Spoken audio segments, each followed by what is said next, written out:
आज की ताजा खबरों के कुछ मुख्य अंश इस प्रकार हैं। राष्ट्रीय समाचार। उत्तराखंड में आपदा, उत्तरकाशी के धराली में बादल फटने से भारी तबाही हुई है। राहत और बचाव कार्य जारी है।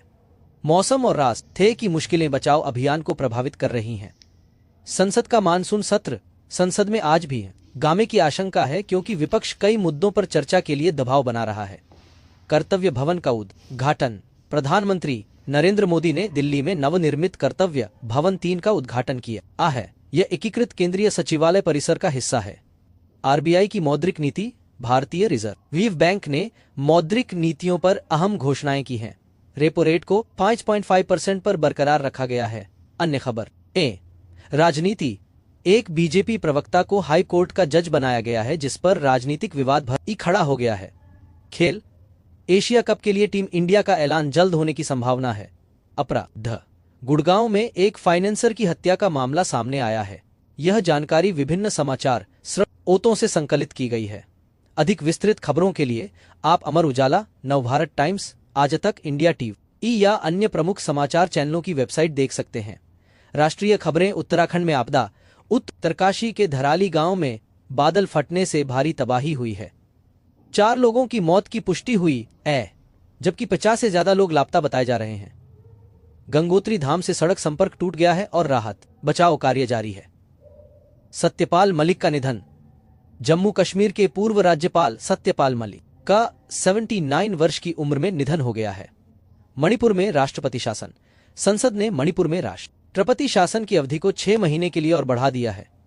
नागरिकों के लिए पहचान पत्र। केंद्र सरकार ने लोकसभा में बताया है कि नागरिकता अधिनियम 1955 के तहत हर नागरिक को अनिवार्य रूप से राष्ट्रीय पहचान पत्र जारी करने का प्रावधान है। अंतर्राष्ट्रीय खबरें। अमेरिका भारत व्यापार तंत्र।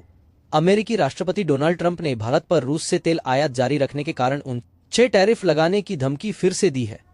गाजा में मानवीय संकट। गाजा में मानवीय सहायता पहुंचाने के लिए हवाई मार्ग से सहायता सामग्री गिराई जा रही है, लेकिन अभी भी वहां स्थिति गंभीर बनी हुई है। रूस ने परमाणु संधि छोड़ी। रूस ने अमेरिका के साथ 1987 की मध्यवर्ती रेंज परमाणु बल INF संधि से बाहर निकलने की घोषणा की है।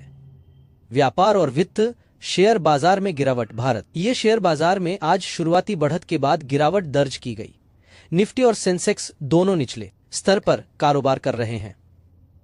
आरबीआई की मौद्रिक नीति। भारतीय रिजर्व बैंक ने अपनी मौद्रिक नीति समीक्षा में रेपो रेट को 5.5% पर बरकरार रखा है। GST collection. जुलाई महीने में जीएसटी कलेक्शन 7.5% बढ़कर 1.96 लाख करोड़ रुपए हो गया है। खेल जगत। वर्ल्ड गेम्स 2025 चीन के चेंगडू में वर्ल्ड गेम्स 2025 शुरू हो गए हैं, जिसमें भारत का 17 सदस्यीय दल हिस्सा ले रहा है।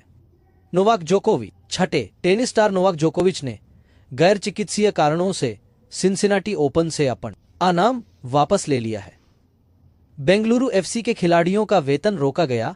एएफए और एफएसडीएल के बीच विवाद के कारण बेंगलुरु एफसी ने अपने खिलाड़ियों और कर्मचारियों का वेतन अनिश्चित काल के लिए रोक दिया।